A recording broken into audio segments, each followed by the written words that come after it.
বন্ধুরা, আসসালামু আলাইকুম। কেমন আছেন আপনারা? আশা করি ভালোই আছেন। আমি মূলত আপনারা জানেন প্রতিদিনই হাঁটতে বের হই। প্রতিদিন 6 থেকে 8 কিলোমিটার আমি হাঁটি। তারই ধারাবাহিকতায় আজকেও হাঁটতে বের হয়েছি। আজকে মূলত হাঁটতেছি দুবাই আল খাওয়ানিজ রুট ধরে। এটা 80 কিলোমিটার স্পিডের রোড। পাশে দেখতে পাচ্ছেন নতুন আবাসিক এলাকা গড়ে উঠেছে, এখনও কমপ্লিট হয় নাই, এই জন্য লাইট দেখতে পাচ্ছেন। আর এই পাশে পুলিশের লস্ট অ্যান্ড ফাউন্ড ডিপার্টমেন্ট। আর মরুভূমির মাঝখান দিয়ে রাস্তা দেখতেই পাচ্ছেন। মরুর সৌন্দর্য, দৃষ্টিনন্দন সৌন্দর্য, মরুর রাস্তার লাইট, যে কারো দৃষ্টি কাটবে। বন্ধুরা, আপনারা দোয়া করবেন আমার জন্য, ভালো থাকবেন আর নিজের স্বাস্থ্যের প্রতি খেয়াল রাখবেন।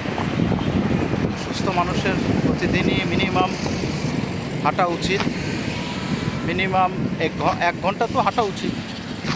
তো ভালো থাকবেন বন্ধুরা, আবার দেখা হবে অন্য কোনো একদিন, অন্য কোনো এক ভিডিও নিয়ে, অন্য কোনো এক পরিবেশে। ওকে, আল্লাহ হাফেজ, আসসালামু আলাইকুম রহমতুল্লাহ। বাংলাদেশ জিন্দাবাদ।